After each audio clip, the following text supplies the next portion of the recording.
ইমাম সাহেব গরিব মানুষ, অর্থ নাই, একেবারে নাই, নাই বলতেই নাই, ঘরে চাউলও নাই, এরকম গরিব মানুষ। ইমাম সাহেব প্রতিদিন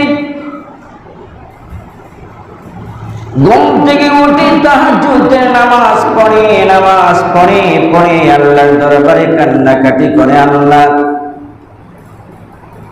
তোমার নবী রহমতে আরবি দয়াল নবী রহমতুল লিল আলামিনকে রোজায় গিয়ে সবাই সালাম দে, আমার তো তৌফিক নাই, মেহেরবানি করে গো আল্লাহ আমাকে যাওয়ার মতো তুমি একটা ব্যবস্থা করে দাও।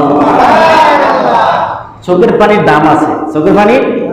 আর সবচেয়ে নামাজ হলো সুরির নামাজ, হলো তাহাজ্জুদের নামাজ। সুবহানাল্লাহ তাআলা। তাহাজ্জুদের নামাজের সময় আল্লাহর সাথে সম্পর্ক হয়ে যায়। তাহাজ্জুদের সময় আপনি আল্লাহরে ডাক দেন, আল্লাহ পাক বলেন বান্দারে দুনিয়ার সবাই ঘুমায়, আমার নাম হলো লা তাখুযুহু সিনাতুন ওয়ালা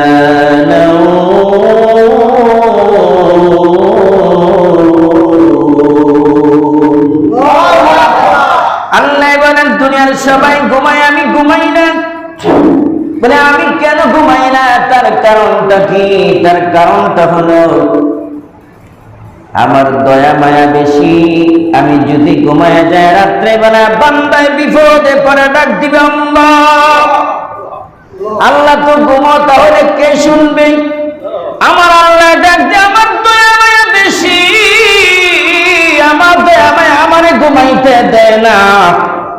আমার বান্দায় নিশিরাত্রে বিপদে পড়ে, অসুবিধায় পড়ে, মুসিবতে পড়ে, আল্লাহ বলে ডাক দিলে আমি বলি বান্দা কান্দিস না, আমি তোর জন্য হাজির, তুই যা চাইবি তা আমি আল্লাহ তোরে দেওয়ার জন্য প্রস্তুত আছি।